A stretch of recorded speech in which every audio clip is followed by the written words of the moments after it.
Middle class family की लड़की चित्रा जब अमीर घर के लड़के रोहन से शादी कर अपने बड़े ससुराल आई तो अपना बड़ा सा ससुराल और उसके पीछे बना स्विमिंग पूल देख हैरान रह गई। अरे बाप रे, इतना बड़ा घर और ऊपर से उसमें स्विमिंग पूल भी है। सच कहूँ तो ये घर किसी सपने से कम नहीं लग रहा। जैसे फिल्मों में दिखाते हैं ना बड़े बड़े रिसोर्ट्स, वैसा ही है। अब तो मैं सारा दिन बस इसी पूल में ही पड़ी रहूंगी। ये सब देख चित्रा बड़ी खुश थी। वो जल्दी से कमरे में जाकर अपनी छोटी बहन को ये बात बताती है। चलो सही है दीदी, अब आपको गर्मियों में कम से कम बार बार गाँव तो नहीं भागना पड़ेगा तालाब और नदियों में नहाने के लिए। बिल्कुल सही कहा तूने राधा, अब मुझे बार बार गाँव नहीं जाना पड़ेगा। अच्छा चल, मैं थोड़ी देर में तुझे फोटो खींचकर भेजती हूँ। ऐसे कुछ दिन बीत जाते हैं। चित्रा देखती है कि घर का कोई भी सदस्य स्विमिंग पूल में नहाना तो दूर बल्कि उसके आसपास भटक भी नहीं रहे थे। कमाल है, इतने दिन हो गए लेकिन मैंने अभी तक किसी को भी स्विमिंग पूल का इस्तेमाल करते हुए नहीं देखा। आखिर ऐसा क्यों? अभी जाकर ननद जी से पूछती हूँ। चित्रा अपनी ननद अंजना के पास जाती है। अंजना दीदी एक बात बताइए, हमारे घर में इतना अच्छा स्विमिंग पूल बना हुआ है फिर भी कोई स्विमिंग पूल में नहीं नहाता, ऐसा क्यों? ये सुनकर अंजना कहती है, भाभी आपने आज तो ये सवाल पूछ लिया लेकिन फिर कभी ये सवाल मत उठाना। ये कहकर अंजना वहाँ से चली गई। कमाल है, ऐसा क्या पूछ लिया मैंने? उस वक्त तो चित्रा शांत हो जाती है और घर के काम काज में लग जाती है। ऐसे ही समय बीतता है। एक दिन रोहन की छुट्टी थी और बाहर तेज गर्मी पड़ रही थी। चित्रा किचन से काम खत्म करके आती है। उस रोज चित्रा का बड़ा मन था कि वो जाकर पूल में नहाए, इसलिए वो अपने पति से कहती है, उफ कितनी गर्मी है ना रौनक, तो क्यों ना हम सब चलकर पूल में नहाए। ये सुनकर रौनक कहता है, यूँ समझ लो चित्रा की वो बस अब इस घर का शोपीस है, उससे ज्यादा कुछ नहीं, बस ऐसे ही दिखाने के लिए। भला स्विमिंग पूल में नहाकर क्या करना है? अच्छा मैं तुमसे बाद में बात करता हूँ, अभी ऑफिस का जरूरी काम करना है। इसी तरह 2 दिन और बीत जाते हैं। अपने कमरे की खिड़की से बाहर की तरह स्विमिंग पूल को देखती हुई चित्रा खुद से कहती है, हाय रे मेरी फूटी किस्मत, मुझ पर तो ना वही वाली कहावत बिल्कुल ठीक बैठती है, हाथ तो आया पर मुंह न लगा। सामने पूल है जिसके सपने में बचपन से देखती थी कि मेरा बड़ा सा ससुराल हो, उसमें एक स्विमिंग पूल हो, लेकिन जब से आई हूँ बस इसके साथ ही फोटो खींच खींच कर डालती रहती हूँ। नहाना तो इसमें नसीब ही नहीं होता। माँ जी की इस घर में चलती है, मैं उनसे जाकर पूछती हूँ।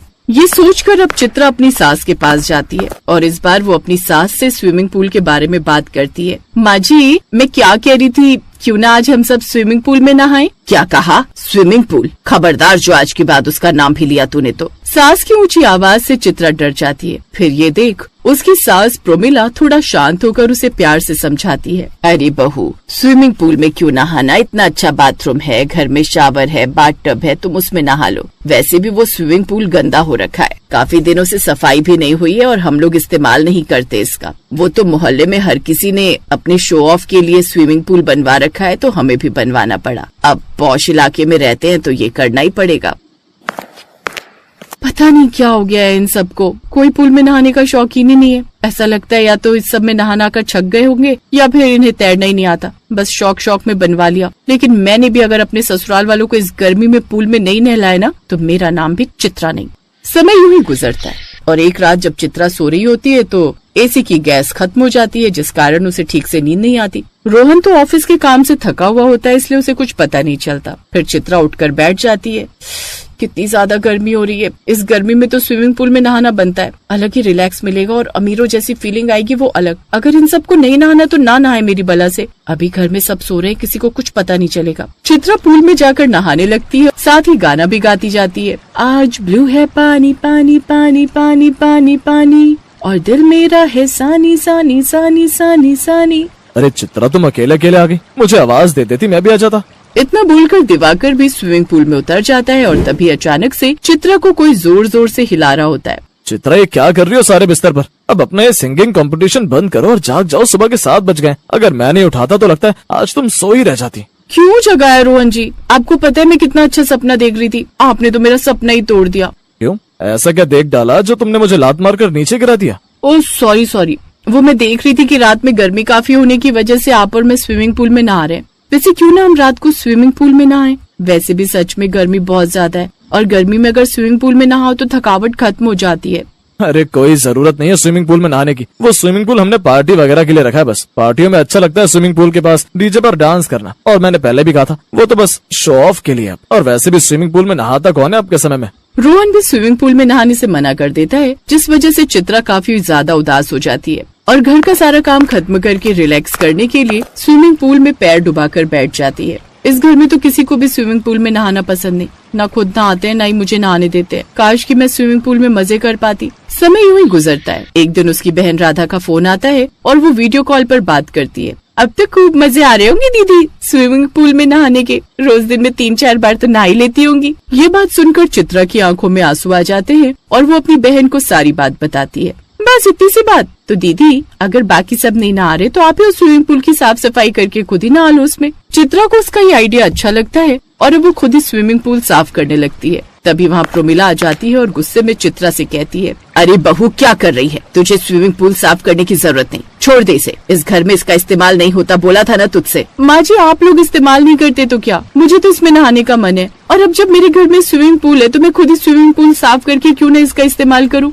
उसकी ये बात सुनकर सास बहुत गुस्सा हो जाती है और वो उस पर जोर जोर से चिल्लाने लगती है। तभी सभी घर वाले भी वहाँ इकट्ठे हो जाते हैं। तुझे एक बार बोल दिया ये पूल नहीं खुलेगा मतलब नहीं खुलेगा। आखिर क्यों माँ जी, ऐसी क्या बात है जो आप इसका इस्तेमाल करने से रोक रही हैं? आज तो मैं ये जान कर ही रहूंगी। तुम्हें जानना है ना तो मैं बताता हूँ।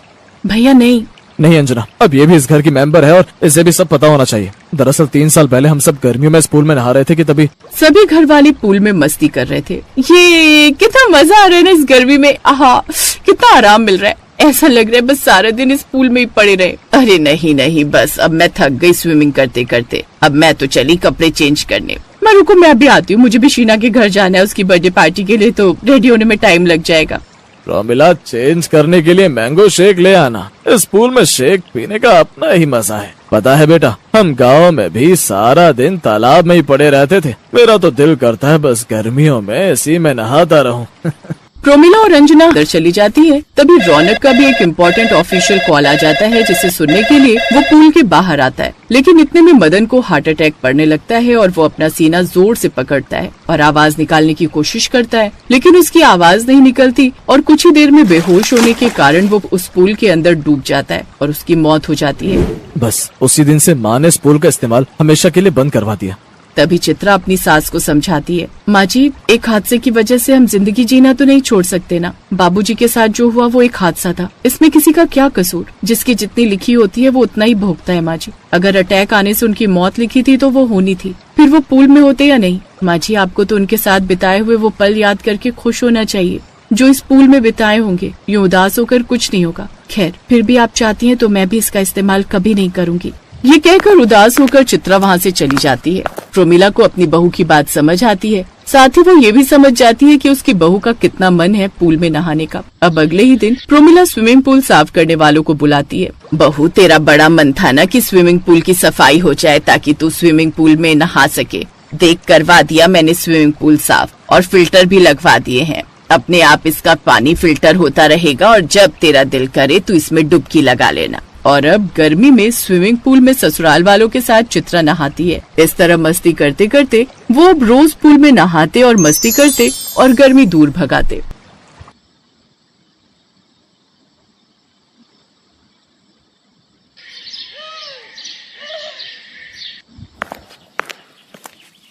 अरे रेखा आ गई, आज जल्दी खाना हो गया क्या? हाँ रत्ना दी बहुत गर्मी हो रही थी इसीलिए जल्दी खाकर आ गई। अच्छा किया, आजा कमरे में चलते हैं। लेकिन पंखे में से भी गर्म हवा निकल रही थी। अरे यार इतनी गर्म हवा, कम से कम आपके पास पंखा तो है दीदी, मेरे घर में तो वो भी नहीं है। दोनों पंखे के नीचे सो गई। इस गांव में रेखा की नई नई शादी हुई थी और उसके घर में पंखा नहीं था। उसका पति बहुत गरीब था। उसी गांव में रत्ना रहती थी। रत्ना की शादी को 2 साल हो चुके थे। वो भी बहुत गरीब थी, लेकिन उसके कमरे में पंखा था। दोनों के पति सुबह काम पर निकल जाते थे, इसलिए दोपहर को गर्मी से बचने के लिए रेखा रत्ना के घर आ जाती थी। आज भी वो आ गई और दोनों सो गई। पंखे के नीचे सोकर दोनों को नींद आ गई और तभी बिजली चली गई। पंखा बंद हो गया। दोनों को गर्मी होने लगी। दोनों पसीने पसीने होने लगे, लेकिन दोनों की नींद नहीं खुली। वो दोनों एक ही सपना देखने लगे। सपने में रत्ना और रेखा एक बर्फ के स्विमिंग पूल में तैर रही थी। बहुत मजा आ रहा है ना रेखा? हाँ रत्ना दीदी, इतनी गर्मी में बर्फ का स्विमिंग पूल, ठंडा ठंडा पानी, आहा, इससे अच्छा और क्या ही हो सकता है।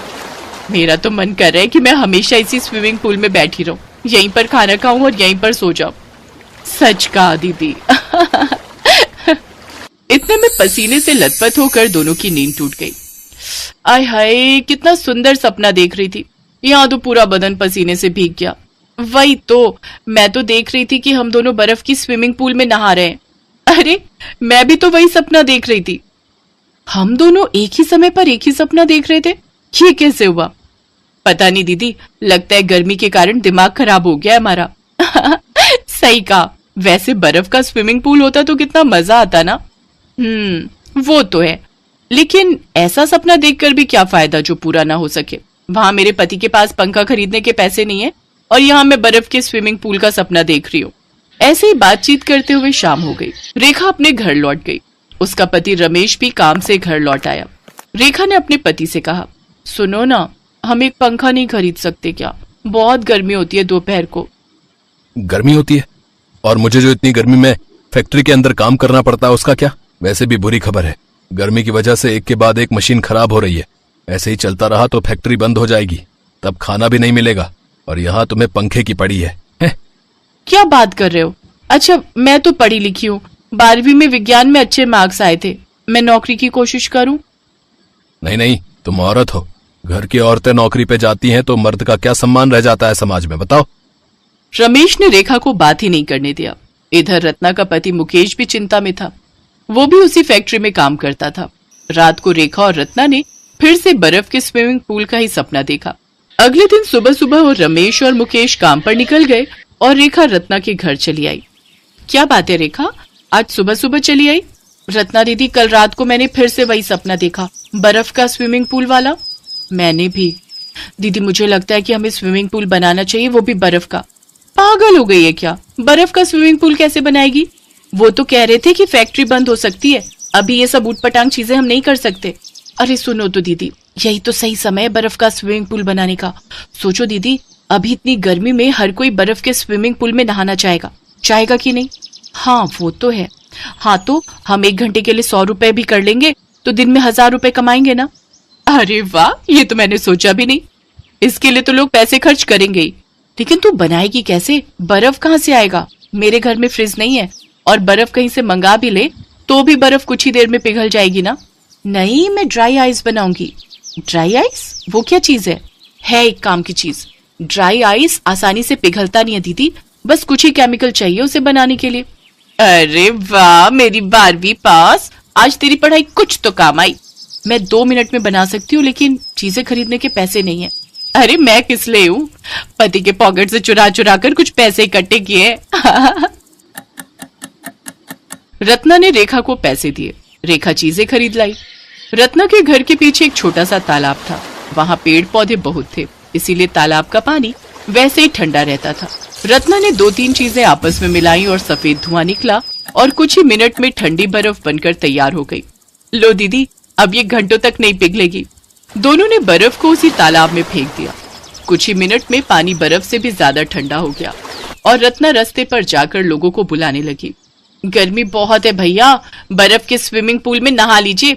1 घंटे के मात्र 100 रुपए लेते हैं, लेकिन आज 90% ऑफ है, मात्र 10 रुपए में नहा लीजिए। बर्फ स्विमिंग पूल के बारे में सुनकर लोग आने लगे और 10 रुपए देकर नहाने लगे। उन्हें इतना मजा आया कि ये बात आग की तरह फैल गई। उधर फैक्ट्री बंद हो गई, लेकिन मुकेश और रमेश ने फैक्ट्री से लौटकर देखा कि उनकी पत्नियां हजारों रुपए लेकर बैठी हुई थी। अगले दिन से उनके घर के सामने लाइन लग गई और 1 घंटे का 100 रुपए मिलने लगा। लोग इतने बढ़ गए कि उन्हें अलग से 3-4 और स्विमिंग पूल बनाने पड़े। इसी तरह गांव की 2 बहुओं की बर्फ स्विमिंग पूल ने लोगों को गर्मी से राहत दी और वो दोनों बहुएं अमीर भी हो गई। स्टोरी पसंद आई होगी तो वीडियो को लाइक कीजिएगा। ऐसे और भी मजेदार कहानी सुनने के लिए चैनल को सब्सक्राइब कीजिएगा, शेयर कीजिएगा। थैंक यू फॉर वॉचिंग बचपन टाइम।